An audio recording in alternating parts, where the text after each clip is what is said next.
ما هو فضل وثواب صيام يوم عاشوراء؟ السلام عليكم ورحمة الله وبركاته. بسم الله والحمد لله والصلاة والسلام على حبيبنا وأسوتنا وقدوتنا وشفيعنا رسول الله صلى الله عليه وآله وسلم. لا شك أن الصيام من أفضل العبادات التي نتقرب بها إلى رب الأرض والسماوات، وله أجر وثواب لا يخطر على قلب بشر. قال جل وعلا في الحديث القدسي الذي رواه البخاري ومسلم: كل عمل ابن آدم له إلا الصوم فإنه لي وأنا أجزي به.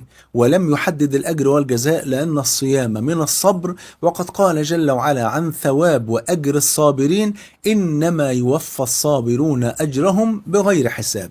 بل وفي الحديث الذي رواه البخاري ومسلم أن النبي صلى الله عليه وآله وسلم قال: من صام يوما في سبيل الله باعد الله النار عن وجهه 70 خريفا، وفي رواية للنسائي: باعد الله النار عن وجهه 100 عام. ما شاء الله. بل وفي الحديث الذي رواه أحمد بسند صحيح أن النبي صلى الله عليه وسلم قال: عليك بالصوم فإنه لا عدل له، وفي رواية لا مثل له، يعني لا مثيل لعبادة الصيام.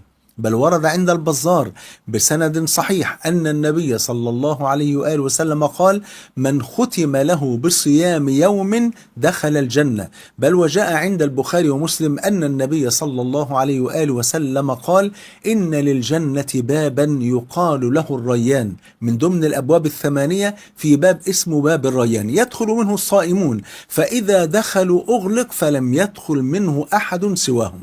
طيب، من بين بقى نوافل الصيام التي جعل الله لها أجرا عظيما صيام يوم عاشوراء. ورد في الحديث الذي رواه مسلم أنه سئل النبي صلى الله عليه وآله وسلم عن صيام يوم عاشوراء فقال: أحتسب على الله عز وجل أن يكفر السنة التي قبله.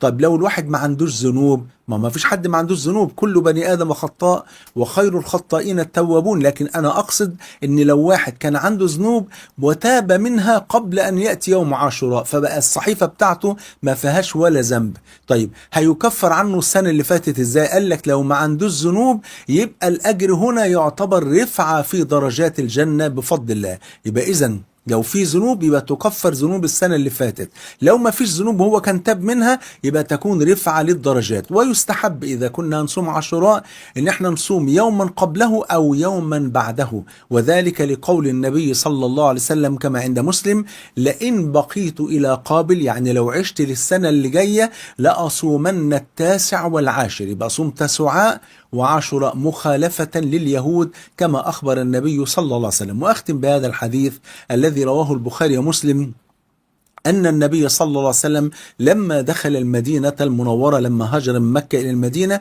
وجد اليهود يصومون ذلك اليوم اللي هو يوم عاشوراء، فلما سألهم عن ذلك قالوا: ذلك اليوم الذي نجى الله عز وجل فيه موسى من فرعون. فقال النبي صلى الله عليه وسلم: نحن أحق بموسى منكم، فصامه النبي صلى الله عليه وسلم وأمر الناس بصيامه، فكان أول صيام فرض في الإسلام، ثم نسخت فرضيته بعد ذلك بصيام شهر رمضان، وأصبح صيام يوم عاشوراء سنة بفضل الله سبحانه وتعالى. جمعني الله وإياكم مع الحبيب المصطفى صلى الله عليه وآله وسلم في الفردوس الأعلى. بحبكم في الله، والسلام عليكم ورحمة الله وبركاته.